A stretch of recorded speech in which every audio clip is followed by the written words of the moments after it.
The information provided on this show does not, and is not intended to, constitute legal advice. Instead, all information on this show is for general informational purposes only. The information provided is not a substitute for legal advice, and we recommend viewers consult an attorney for specific legal matters.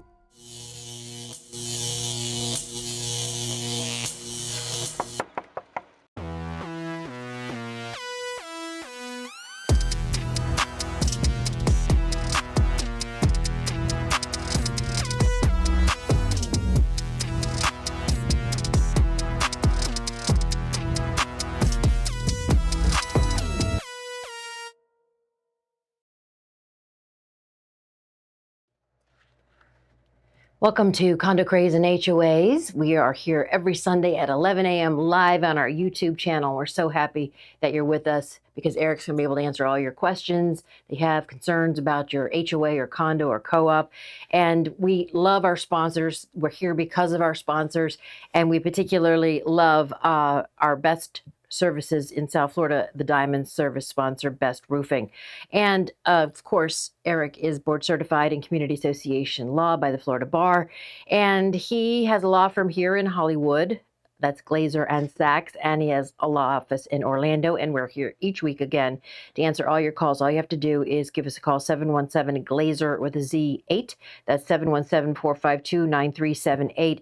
Also, you can ask a question in the chat box as well if you like. Hey, good morning, everybody. If you're a fan of the show, don't forget to subscribe to two things. Of course, the Condo Craze and HOAs channel on YouTube, where you don't just have to watch today's show live. You could watch it at your convenience. Actually, choose from any of our other 200 shows to watch if you haven't seen them before. And of course, subscribe to our email list. You can subscribe at condocrazeandhoas.com. We have like 20,000 people on there. And by subscribing, you get announcements about the show, announcements about the new laws, who our guests may be, and a whole lot more. And of course, we do a blog every single Monday morning, also at condocrazeandhoas.com. We are also on Facebook, TikTok, well, not TikTok, Apple, Spotify, and Insta. Yes. So since we spoke last night, well, I'll tell you off topic for 1 second. Man, since we met last week, what an insane, terrible week. You know, they say things come in threes. It actually came in fours this week. Deaths, yeah. Yeah, you had Theo from Right. Cosby Show. You had, of course, the Hulk, right? You had Chuck Mangione also. He's being left out of this thing. That's right. Yeah, and Connie Francis died. she was the week before. Yeah. Yeah, and I'm leaving out, of course, the fourth one. But it was a really tough week. Maybe the horror. Yeah, it was a tough week for people who grew up in the 80s, they say, right? It was really rough. So let's hope that this coming week is not like this past week. But, you know, a lot happens. We see each other once a week, but my God, so much can happen in 1 week, right? So last week, we spoke about the fact that New Yorkers may be coming here in droves if Mandami gets elected as mayor of New York City.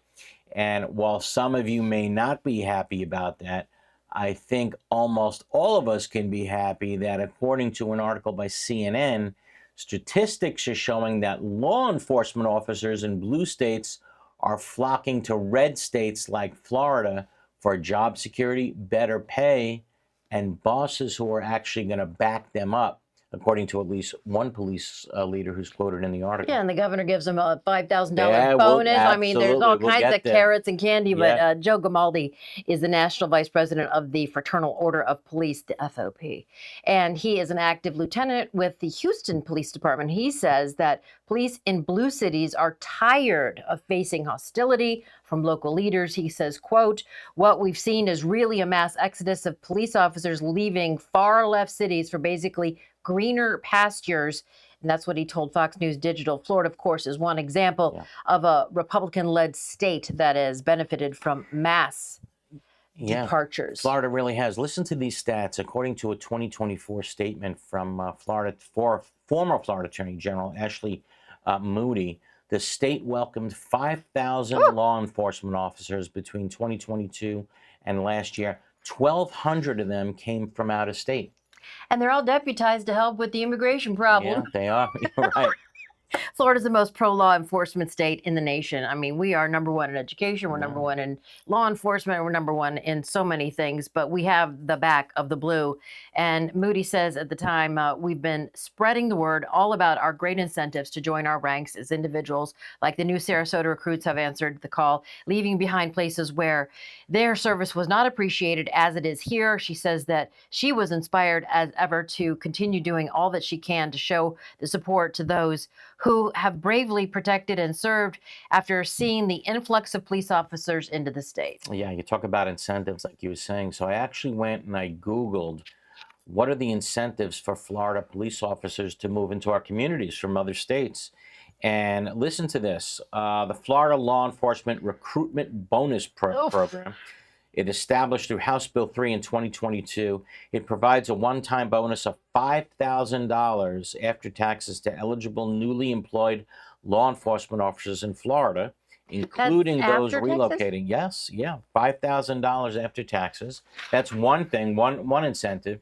How about reimbursement for the certification expenses? That's nice. Yeah, Florida Law Enforcement Recruitment Program helps with the costs incurred while obtaining Florida Law Enforcement Officer certification up to another $1,000. And these expenses may include fees for assessment, training courses, and the state officer certification examination. Holy smokes. And you've got housing assistance. And here we go when it talks about moving into our communities. Yeah. So the Frontline Hometown Heroes housing program assists eligible frontline workers. And this includes police officers with down payment and closing cost assistance. Yeah. Oh my gosh. So that's great. Move into a HOA or a condo. You'll get help there. And the Florida Hometown Heroes Loan Program offers a lower first mortgage rate and other benefits to qualified home buyers in various professions, including law enforcement and teachers. Yes. Teachers, and they'll pay you while you get certified to be a teacher. To become a teacher, right. Whatever we can do to help, right? I mean, my goodness, right now, one of the mayoral candidates for New York has actively said he wants to defund and dismantle the police department. Knock yourself out. He said, right? Knock yourself out. Right. And who's been open with his anti-police rhetoric. By the way, now he's saying, no, I didn't really mean that. Blue City said, yeah, are worse off for driving out their police officers. Hey, let them come here, you know? Yeah, look at the mass exodus of experience in solving cases and experience of just mentoring the next generation of police officers. Plus, people, who live in a certain area, that the longer you live there, the better you know it. Of course, absolutely. And so that's all going to be, jeopardized. The damage was done in 2020 with the defund the police movement. They really have not recovered from that, and it's irreversible for decades. You don't just recover from something like that when you have all of that experience walking out the door. And a lot of those cities did have a lot of experience walking out the door. Now officers have had enough. And I got to tell you, I always thought it was bizarre when both condos and HOAs try to enact rules, and we spoke about this so many times over the years, that prevented like police vehicles from parking on the premises. Yes. What the hell was that about? That seems like a deterrent, right? You would think, unless you plan on robbing and stealing from your neighbors, give me a legitimate reason for enacting such an insane provision. Isn't it better kind of to elect the drug dealers, the crooks, the thieves, the murderers, the rapists, and robbers and home intruders know that, hey, this community has police officers living in it. Maybe you want to take a crack at a different community than this one. And, as you watch crime spiral out of control in so many states, I'm convinced that the loss of police officers in the blue states, that's Florida's gain. Absolutely. See what happened in Michigan. I'm from Michigan. I'm from Detroit. And just today or yesterday at a grocery store, some guy stabbed like 9 people. Oh, that was in a Walmart. Was that Walmart. Yes, a Walmart. And another gentleman with a gun came up and said, drop the knife. There was no, cop or anything. Right. It was. And they stopped them. Right. Yeah. Fantastic. It took a citizen, with an armed citizen, to help save people's lives. We got that here. There's a lot of times that happens during the year here. People prevent break-ins into their own home because here we're allowed to have guns. Here we're allowed to carry. Castle doctrine. Yeah, but I'll say this, welcome police officers from around the country to the great state of Florida. Thanks for making our communities safer, and spread the word. Please bring your friends. We love you. No doubt. And let's hear what our listeners have to say. Give us a call in the studio, 717-452-9378, 717-452-9378, or drop us a comment or a question in the chat box on YouTube. We will be back right after this.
There are very large management companies and there are very small management companies. And I think Affinity sits somewhere in the middle of that, where they are big enough to provide you with all of the back of the house services, the accounting, the infrastructure, the support systems, but small enough to be high touch. We believe at Affinity that we do the 9 to 5 so that you don't have to do that.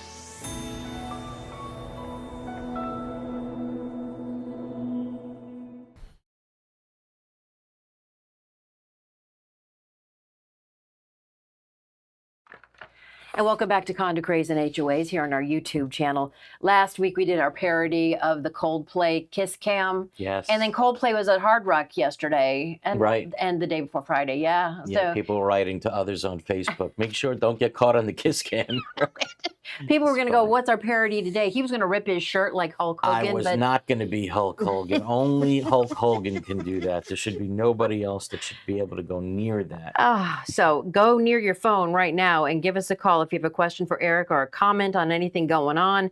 717-GLAZER-8. That's 717-452-9378. And Ken Cordero is writing about this Florida Doge thing. The governor and our new CFO, Blaise and Golia, were in Broward. They went to Broward first to say, we're going to look in your books with AI.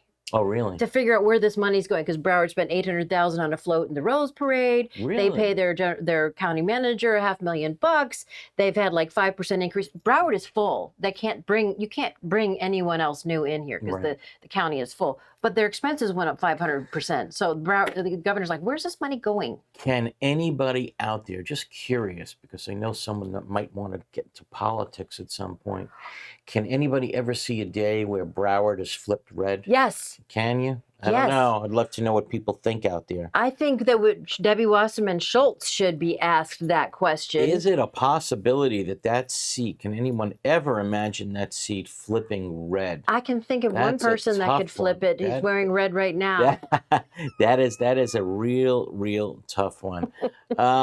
Nancy Cohn disagrees with you, by the way, on education. Oh, okay. She doesn't think Florida is an education state. They don't spend as much on education as others do, but they do, in fact, try to do what they can to have teachers move into the state. We did leave Ozzy Osbourne off the list. Oh my God, we forgot Ozzy. I knew there was a big one. No, but the governor says we're #1 in education, so I'm not saying that. I don't have any kids in school here, but he says we're #1 in education for, I don't know what reason. Florida, in terms of education, Galen writes in, Florida better up the teachers' pay if they want to attract the best teachers. Right. No way would I have ever thought here at half of what I was making in another state. That's pretty amazing. But I will say this, my daughter is a kindergarten teacher. Yes. And I'll say this, I understand the salary might not be fantastic, but it feels as if she never works. I mean, she's off the summer, she's off Christmas vacation, she's off Easter vacation, every possible conceivable holiday that you can think of. Teacher work days. Oh, yeah. I mean, They're rarely there. Never, ever ends. It's like, wait, when are these kids in school? It's like being a mailman.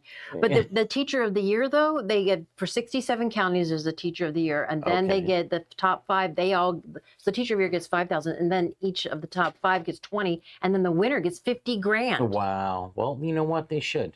And that's an incentive to be a good teacher. If a teacher stands out of all the teachers in the States to be the top, no problem.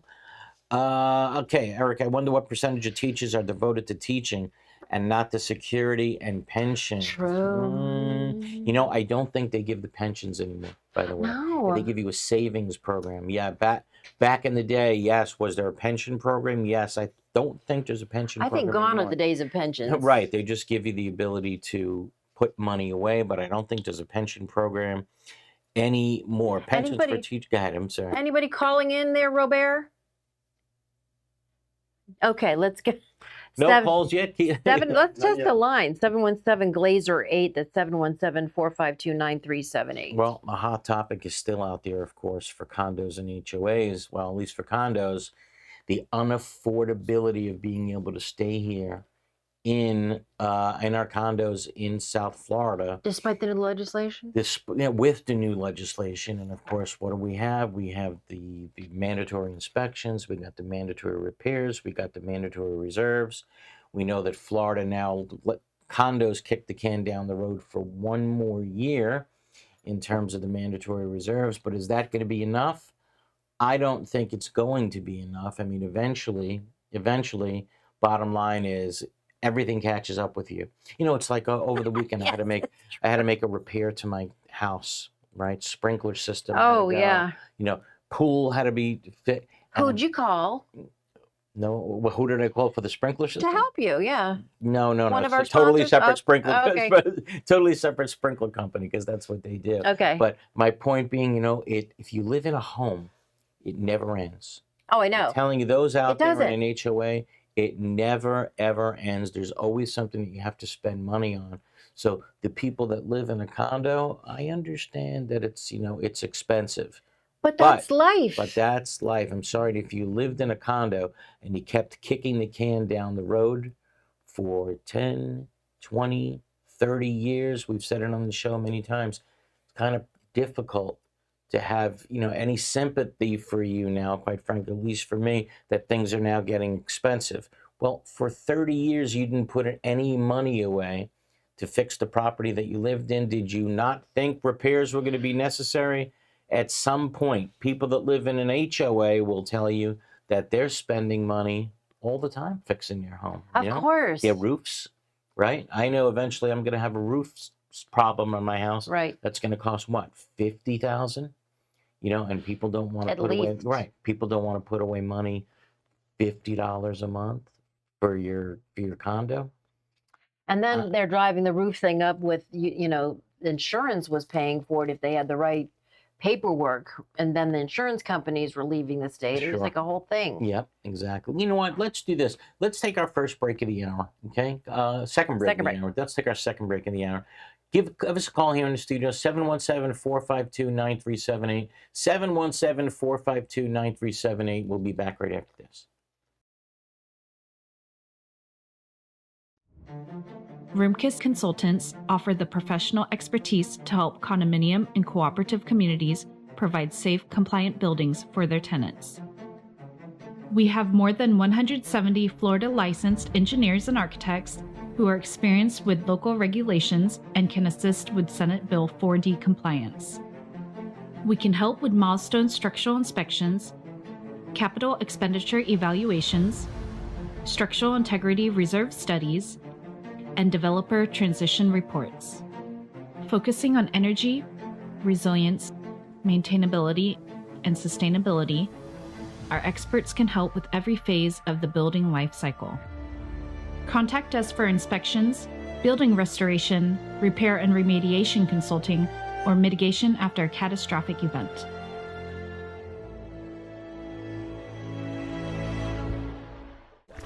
All over the world, people have plumbing problems. These problems can be expensive and destructive to fix. Have you ever wondered if there was a way to take care of your plumbing problems without destruction and an outrageous price tag? Welcome to Pipelining Technologies, Inc., where we specialize in fixing your problems without demolition and minimum cutting by means of pipelining. Pipelining is the ability to take a pipe damaged by root intrusion or long-term deterioration and make it new by means of inserting an epoxy-saturated liner into the pipe and allowing it to harden or cure, leaving behind a brand new pipe. That sounds great. How can I get pipelining in my home, commercial building, or condominium? Simply fill out our online contact form and a pipelining representative will get in touch with you in a timely fashion, or call us directly at 561-853-5463.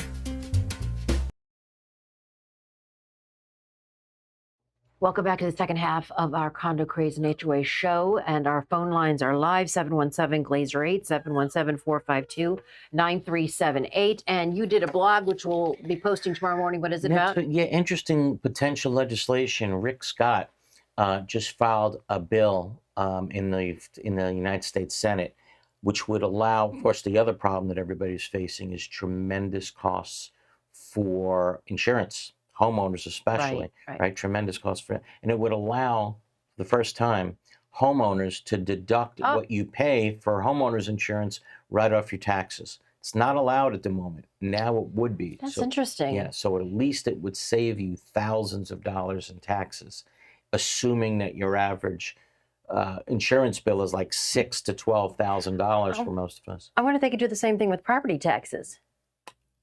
Property taxes, I believe you're allowed to deduct. But if you're living in an HOA, for example, but not your insurance bill. And so for the first time now, Scott is trying to get a bill passed. Smart. Yeah, and I urged in the blog, contact your local congressman, try to get this legislation passed. It would be a big saver to Florida residents. We're talking about a lot of money. Yeah. So let's go to the phones. Who do we got, Rob? All right, let's go to, looks like Deborah. You are live. How are you, Deborah? Hello. How are you? Good morning.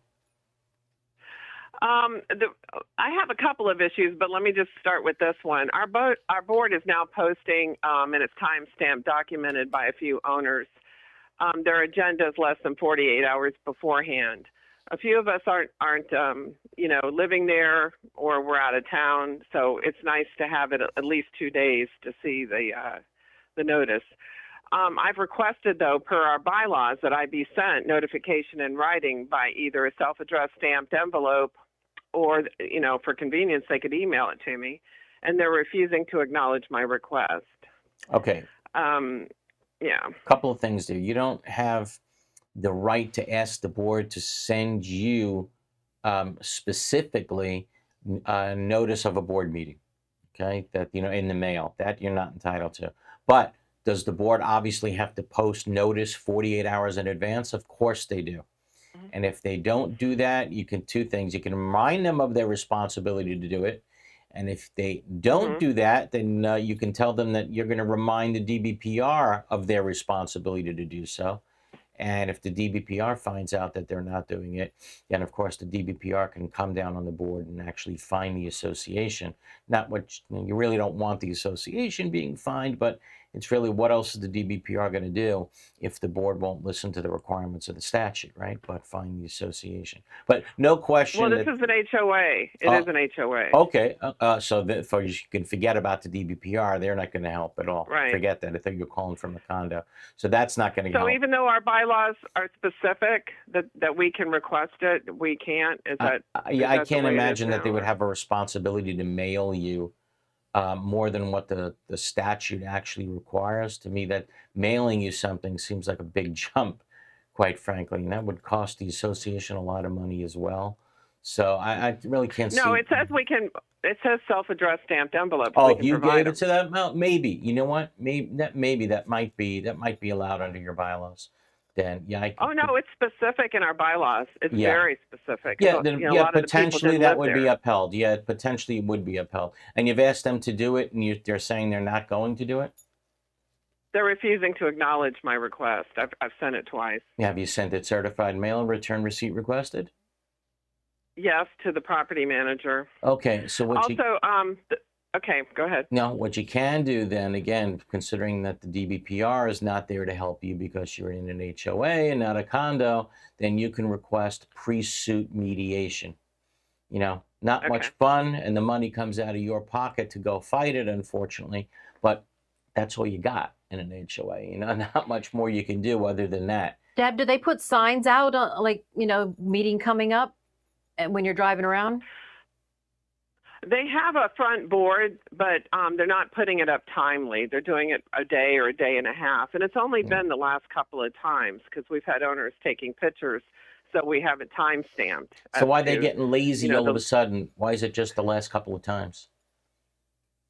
Because they're not using our property manager. They're getting a new property management company, and of course they don't want to talk about it in front of them, so they're not there. So the board's doing their own, setting up their own meetings. So maybe it's just that the property manager who's on their way out just simply they're doing their job. Yeah. And maybe the board wants to do the right thing, but isn't getting much help from the property manager. Yeah. So let's see what happens when the new property manager comes in. Okay, Deb? Also, the assessments. Can you have 2 hurricane assessments, or is it just one? It's unlimited. You can have as many assessments as you need to get the bills paid and the repairs made. Yeah. Welcome to Florida. Okay. By the way, thank you. Thank you, Deb. Your blog.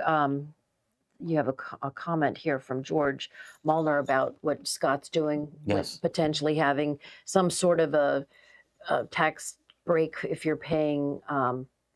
For insurance? Yeah, this is supposed, I see George writes, as far as deductions go, make sure it's a credit, not part of the itemized schedule, which few people use. That's correct. Right. And the way the statute reads, I believe it's supposed to come right off the top. In other words, right from what your pre-tax earnings are. So it's supposed to come right off the top. That's a good point, George. Who else we got? All right. Next caller is John from Sarasota. How are you, John? Hey, Eric, Karen. Hey. Thanks for taking the call. John here from Sarasota. I'm a CAM, fairly new. I've just picked up a new condo association, and all 5 board members are reluctant to complete their education certification at 4 hours. They're all past the 90 days. Oh, they're not. I'm not sure if there's anything a CAM could do. I checked and looked and researched, and it doesn't look like there's much that can be done. What do you guys say? Oh, yeah, you could freak them out at the next board meeting. They're off the board. I mean, I think you can tell them right now that all of them are off the board. Right. There is no board, right? Because none of them took the course. And you can let them know for sure and for certain that since none of them took the course, thank you for putting us into this position, but there is no board right now. And none of you are allowed to take your seats. Cool. So, yeah, and I think once they hear that, you know, you can show them the law too. And videotape it. I want to see it. Yeah, right. You can show them the law too. You know, if you'd like, when we get off here, send me an email and I'll send you a copy of the law that you can show to them that they are automatically now off the board for failing to get certified with an educational class within 90 days of them getting on the board. They're done. So right now they're done, and so as a CAM, do I then I'm not able to take any direction from the president or any. I'll just keep paying bills, but I won't schedule a meeting, or how does that? Just understand this. There is no board right now. Period. There is none. Legally. Yeah. So they're all off. So unless those 5 are going to take the class, there's nobody for you to take orders from. You know, and it's really interesting because he's in a tough spot. You know, his license is regulated by, you know, the DBP as well. He knows that there's nobody on the board. Suppose you knowingly take orders from people that you know are not on the board. You're in a tough spot right now. So I would put my thoughts and conclusions in writing to these people. Say, I am not allowed to take orders from you. You are not on the board. And until I have a board, then I'm sorry, I can't take orders from nobody. Wow, that's a great question. Yeah. So, and I think that will scare the hell out of them. At least it should, right? And do that. Now, if one comes up with that gets their certificate, can that person then appoint someone else in place, and those two people appoint the third and go down the chain like that? The vacancies can be filled in the meantime, but as soon as these people they're back, take the educational course, then they're back on the board automatically. Did they sign the affidavit? Are they saying the affidavit is enough? No, they're not there yet on the affidavit. They're just not. So they don't even want to do that for some reason. So this is just a true lazy bunch that doesn't want to do either. Are they new to the board, or they've been there a while? Fairly new. It is a new board, and like I said, I just came on. Maybe they don't understand. July 1, so I have primed them and sent the emails out, but it's not sticking. So I'll make more of a concerted effort. I just wanted to hear your feedback so I can share that with them. Yeah, you say it's not sticking. I have a feeling it's going to stick when you say you're not going to be listening to anybody because none of you are on the board. You know what? Call us back next week and let you know how it turns out. And send us the video if I'll you do can. that. Okay? All right, I'll do Thanks that. a lot. Thanks very much. You got it. Thank you again. I'll tell you, if it's a board that's been there forever and they think they know better than everybody, I can understand. Unfortunately, is typically the case. I hate to say that. But if they're a new board, maybe they have no idea what they're doing. Well, I think his name was John, made it very clear to them what they got to do. But I hate saying this. I don't want to insult board members out there that have served on the board for a long time. But what do we find oftentimes the case? Those people who are most reluctant to take the class are the ones that say, I don't need the class. I've been on the board forever. I know everything. But that's like a doctor saying, I don't need to take continuing education when like there's new drugs and there's new procedures. Absolutely. And you think the condo laws have changed over the last 3 years? No. Right? You know, because of you. It's so damn important to take the classes now more than ever. Information is power. Yeah, and those people who don't want to take the course, I don't want them on the board. I want them off, and I don't want them coming back if they're so damn arrogant, you know? Who else we got, Rob? Over to Mr. Bill. Mr. Bill. Mr. Bill. How are you, Mr. Bill? Remember that? I do. Good morning, Paul. Good morning. Happy Sunday morning. Happy Sunday. South Florida today? It always is a happy Sunday when we do this show, believe me. We really enjoy it. South Florida. Hot and humid today? It is burning. Where are you calling from? I have the good fortune of being in the Midwest. Oh. Up in Chicago. Oh, good for you. Okay. Great town. Great town. How can we help? All right. Let me get to my question that kind of ties into Surfside, and I want specific regarding the laws that were enacted afterwards. Sure. Here's my example. Board A comes along and they set up rules, they set up assessments, they set up, a budget and plan. Owners don't like it. Election comes along, they replace the board and they revoke everything that was done. Yep. If that happened, or did the Surfside rules allow that to not happen? Once a board and the owners make a decision, it goes forward. Where are we? Look, you can have a board do the wrong thing. You can have a board come in and do the right thing, right? Do everything perfect, do everything by the book, right? And even though the book still requires the new board that comes in to continue to do the right thing, right? It doesn't mean that the new board is going to do the right thing. You're still seeing things like in the news down here, people complaining that the board's put all these special assessments in place and the board is making us pay all these to them. We want a new board in its place. But look, what the hell's a new board going to do? Nothing. A new board all of a sudden doesn't have the right to come in and say, okay, we don't have to do the inspections. Unless the Kaufman language situation. Maybe for reserves, maybe. But a new board is still going to have to do the mandatory 30, 40, 50-year inspections. The new board is still going to have to make those repairs that are required, right? So, I don't know. Well, let's put it this way. If the new board comes in and does everything wrong, are they violating the statute? Yes. Are they doing what some of the people may want? Yes, unfortunately. What can be done about it? They got to get reported, and only when they get reported can the DBPR do something about it. But a large part of this is, a lot of it is self-reported. But don't they have a fiduciary duty? Sure, they have so they're each fiduciary duty. responsible if something happens. But they do, right? There's no and the question. building falls or right. something. Absolutely, and it's hard to get around the requirement to do the inspections because your local municipality is requiring you to do that. Right. So, but like you said, if they're required to do reserves, let's say your documents make it clear you're required to do the reserves, and the old board says you got to do it. Here's our new budget. And it requires full funding of reserves, but a new board comes in and says, that old board was crazy. Okay, unless someone's really going to complain about it, right, to the DBPR, well, maybe you're in a building that suddenly doesn't have the new reserves, or even though the statute requires it.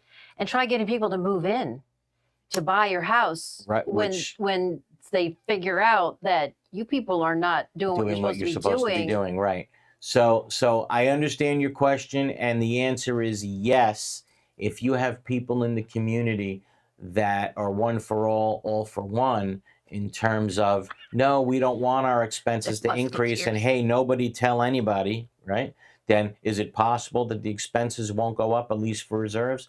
Yes, it is. And until someone reports that board to the DBPR, yes, it's very possible that everybody in the community is not paying what they're supposed to be paying. Is there some sort of a clearinghouse that the DBPR can look at, a list of you're supposed to be reporting, but if you fake it and if you don't report, who's really following up on all this? So is it possible that, like this gentleman says, what's the worst thing that could happen? Right, what's the worst thing that could happen? Yeah, ask the people in Surfside, what's the worst thing that could happen? Right? We all always thank you for the clarity. I think the answer now is right in front of me. The board, doing its due diligence, should have the meeting, put it in the minutes, make the announcements of what they've discovered, what their action is going to be, what the plan is, what the cost is going to be going forward, and then pass the assessment going forward. And if a subsequent board comes along afterwards and tries to reverse it or renege it, that goes right to Karen's point that you have this fiduciary relationship, and they're very aware of what took place. Yep, and it depends what kind of a community you're in. Some people are like, who cares about the board's fiduciary responsibility? I can now afford to live here where I couldn't before. Yeah, but the minute they're building, they're going to look for the first person they can sue. Right, exactly. Hey, believe me. Thanks for the call. I really appreciate it. All right, have a great week. Thank you. Thank you. Stay safe. Hey, Bye. Eric writes in a really nice comment. The education online is nothing compared to how great Eric's class is. Thank you very much. Yep, we've now certified, I keep saying 25,000, but it's going to be well over 25,000 by now. You invented the course. Yeah. You've been teaching it for a decade and a half. Now, now it's law, thanks to you. Eric, who writes in, has a whole bunch of different licenses under Florida law to do a whole bunch of different things. Every time he comes to the course, he adds a lot to the class as well in terms of what needs to be fixed, when it needs to be fixed, how you fix it, what happens if you don't fix it.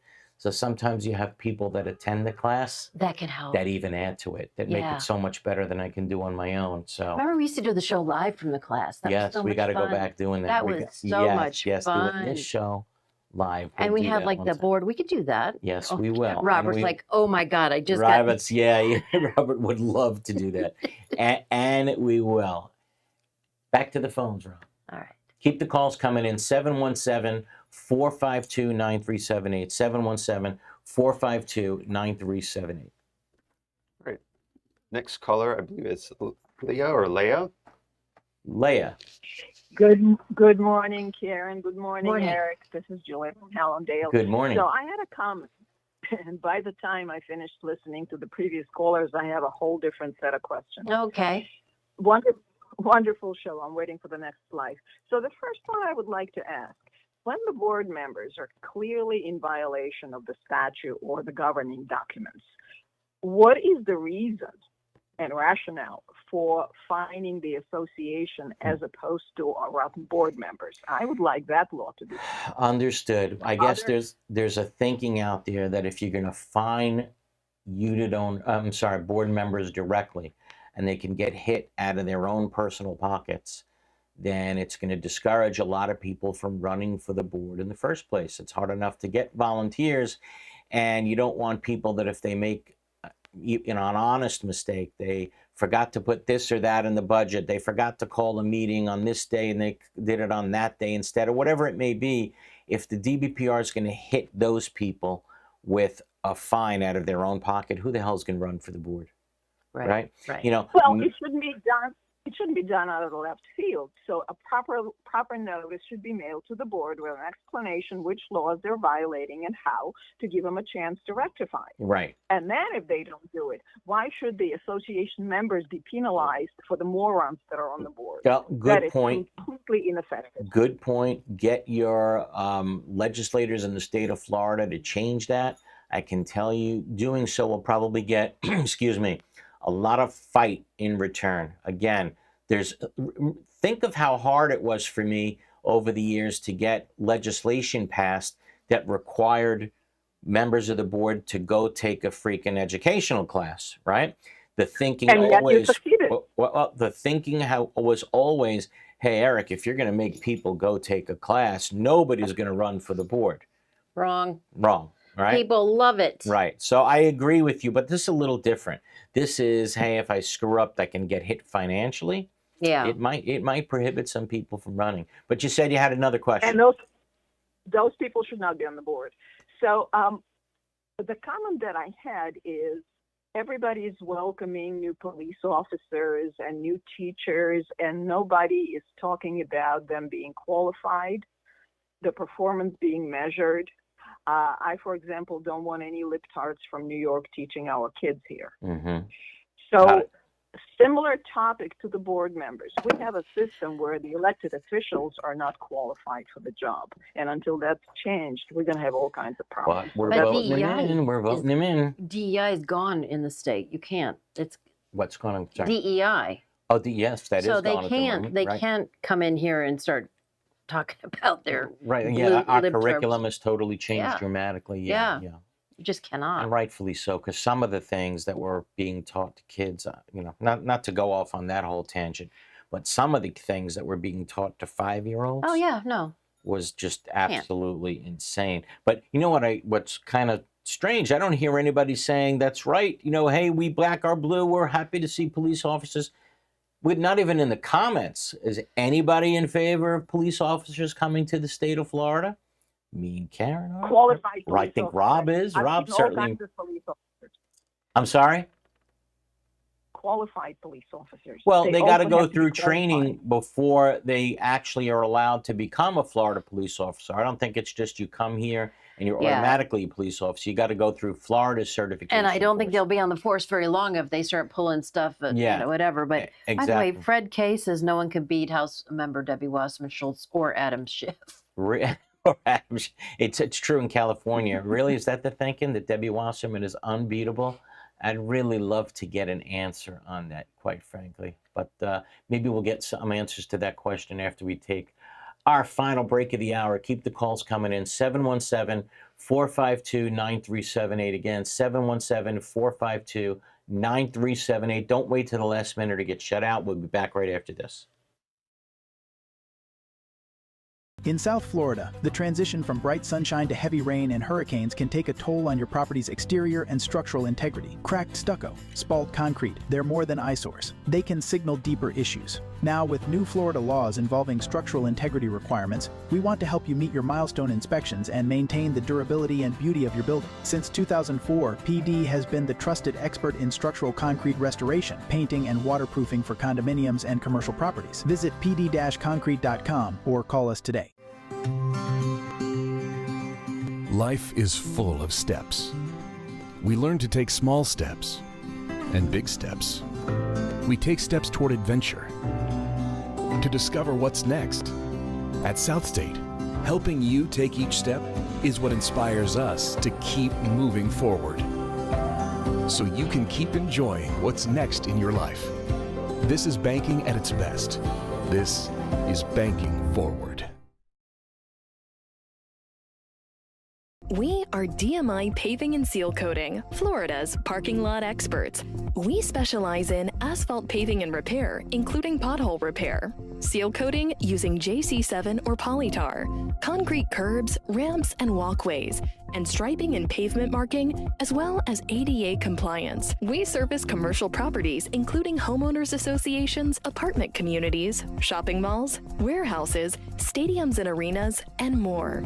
Experience is worth more than anything in an industry like ours, and our staff has decades of it. We have specialized equipment for any job, regardless of size, saving you time and money. DMI has a reputable history. We have been in business since 1956. We serve the state of Florida from 6 locations.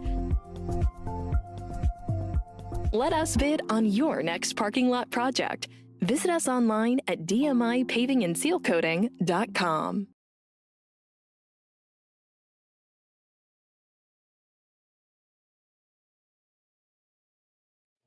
Oh, the mind reels with the ideas of possibly running for public office. Here we go. Jill Silvert writes in, Eric, I'm a realtor and board president. If police and teachers need help finding a home, I can help them. Nice. We have condos for sale in our complex. We welcome police with their cars. Nice. Way to go. That's a good, I appreciate that, Jill, and so do I. Again, never understood why people were bitching about the fact that there was a police car in the driveway next to them. Got to be insane. Back to the phones. Let's go to caller didn't leave a name. When you hear a beep, you are live. Hello. How are you? Good morning. Who's this? Leslie, how are you? Hi, Leslie. Hi. How can we help? You know, that, 2 things. Deputy Wasserman, so they don't investigate her. What's in her closet? Uh-huh. We're not going. But anyhow, I called to say gated communities, and the gate's always broken in the back, and people walk through. There was vandalized cars, and who's monitoring the back gates? Okay, They're always broken. Couple of things. Number one, if the association knows that the gates are broken repeatedly, I tell you, I represented a plaintiff in a case like this. You know, there's someone, and I can tell you, if you can prove that the association knows that the gates are broken, the association doesn't fix them or replace them when they need to, someone gets mugged, killed, raped, beaten, whatever, that association's going to have a big, giant problem on their hands. Huge. Yeah, don't say what your association is. Yeah. So, Leslie, you're 100% right. Every Monday and Tuesday, every other day, they're fixing a gate. But They're after fixing that, they it's do. broken Well, again. there comes a time when you don't fix it The money anymore. that- Yeah, there comes a time when you don't fix it anymore. You simply have to replace it. Yeah. How much money are you going to spend fixing it when you probably overspent on fixing it? You can replace it at some point. But I want to go stay on a similar topic, but a little different. My mom lives, and I hope to God that there are people listening right now that are at Century Village in Pembroke Pines. Okay. Because those of you who live there will know, or visit there will know exactly what I'm talking about in a second. They have 2 gates to Century Village. The one gate is off, the main gate is off Pines Boulevard, and they have another gate off Pembroke Road. Okay, now they always used to let you go through both gates to divide the traffic. Yeah. For whatever reason now, they shut the Pembroke Road gate. So now there's twice as much going through the other one. It is insane. If you live in Century Village in Pembroke Pines, the front gate now off Pines Boulevard, if you want to get into the community, let's say you want to visit your parents, your grandparents, whatever, good luck to you. You will be waiting online sometimes, ready, for 1 hour. I've sent Ubers to pick up my mom. Takes forever. Okay? My mom is 93 years old, right? Yeah. Where are they? You see the Uber They're at the person is gate. online for 1 hour. And I don't know how the people that live there are tolerating this. and how nobody is demanding that the board change it. You'll go on to social media and stuff, and you'll see people complaining about it, and yet nobody is doing anything about it. This is insane. I've heard this before where they do it because there's outdated scanners. I couldn't. You have, trust me, They're have trying to people weed at the out back people that gate. should not be getting in. You have guards sitting there, And right? nothing. 3, 4 guards hanging out, relaxing, and then you just pull up and you say, and they go, their whole job is to say, turn around, I won't let you in. Even if you live there and you can just scan yourself in? You have to get a special card after a while. It is insane. The wait at the front gate is criminal, quite frankly, absolutely criminal. And those of you who live there, and I know there are people listening now that live there, I don't know how you take it. I don't know how you stand for it. I don't know how you let that happen to your family, to your friends. It's a joke, and all of you should get together and do something about it. That's certainly how I feel about it. By the way, Debbie Wasserman Schultz, when she was head of the DNC in 2016, then the emails got leaked out. Yes. And Clinton got the questions for the CNN debate. Wasn't that all her? I don't know. I don't want to accuse. I'm not sure. I'm just asking. All I know is I'm not happy about her stance on too many issues to count. Okay, let's just put it that way. Let's just say Israel alone. Okay, Israel alone. So disappointing. What's her stance? Iran. Well, how about just backing the Iran deal? Oh. That alone is sickening. It's just amazing that she would do that. But for another show. How about back to the phones? Hang on. Let's go to, looks like Joe. Joe. Are you Joe? This is Joe. How are you, Joe? Yes, this is Joe. Good morning, Karen. Good morning, Eric.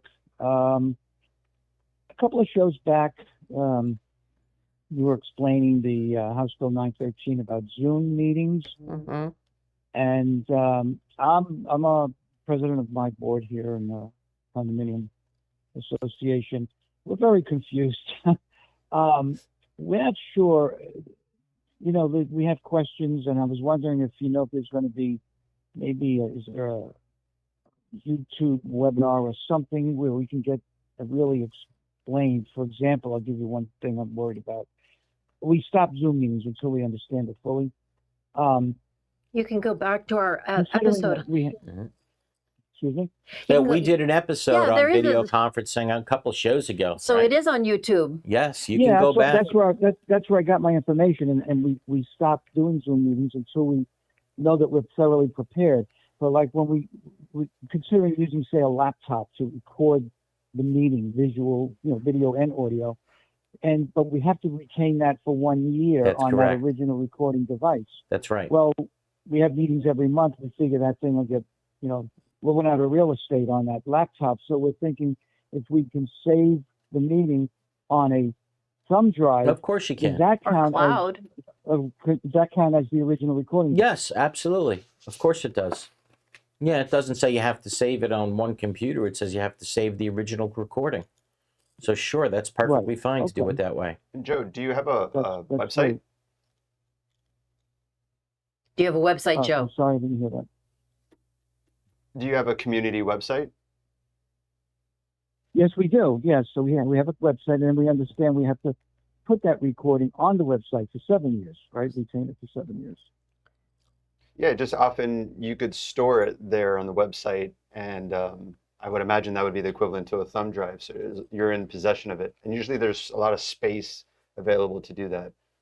So that counts if it's on the website? Shouldn't be a problem at all. It should be easy stuff. And just to remind everybody, the most important thing really I think about that statute was that if you're going to be having Zoom meetings, you can't just do it by Zoom. Right. That was really the important thing about that statute. You have to have a physical location to actually have that meeting at, not just by Zoom. So the people that don't have access to Zoom, they have a right to go somewhere and attend. And then, yes, you have to put the actual Zoom meeting up. When you publish it, you have to publish it, of course, as a Zoom meeting with the link information. You have to have a dial-in number as well for people to call in. Okay, but like you said, Karen, anybody wants to watch that, all the information in that regard, it is on a previous show that we probably did within the last 5 shows. Yeah. I guess. And then if you put it up, as Robert said, at the website, you've accomplished actually saving the original You've show. complied with everything with So the whole damn statute. You didn't even know you've already done it. Absolutely. Next call. Who do we got, Rob? Fantastic. You Good got for it. you. Be well.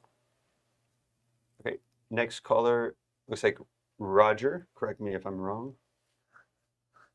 Good morning. Thank you for taking my call. I have a basic question. I'm president of an association, and I'm having difficulty finding classes for the board members for the 1-hour certification. A lot of the classes that I've seen, that we try to get for free, says it's not valid for the accreditation. George, where are you located? Celebration.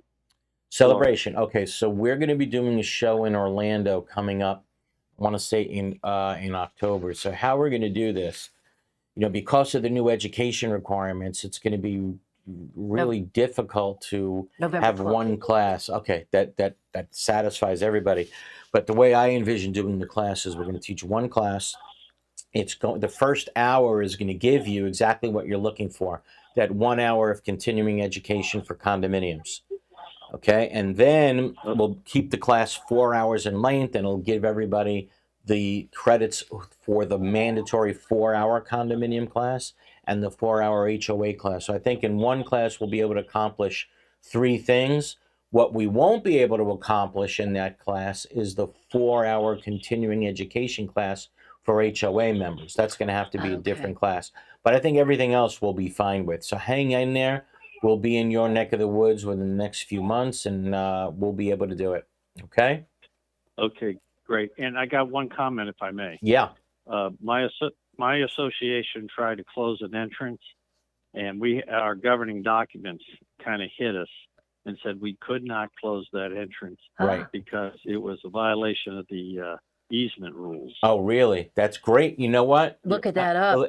Ruth Bettini writes in, I go to Century Village often to visit a family member. The gates off Pines Boulevard is horrible, depending on the time of day. I think horrible is a kind word, Ruth. I think it's beyond horrible. Did you look at the documents? Is this a violation? No. But the people that live there need to get together and do something about that. But thank you so much for the call. Appreciate it. I would hope an ambulance, if it needs to get in, they can go in the other gate.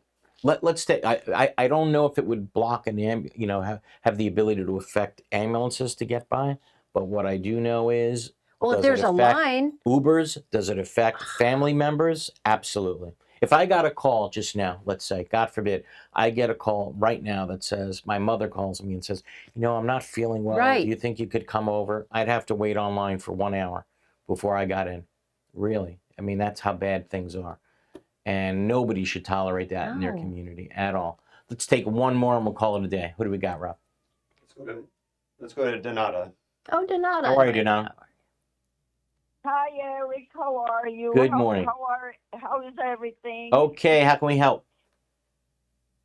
Okay, Eric. I have a criticism to do.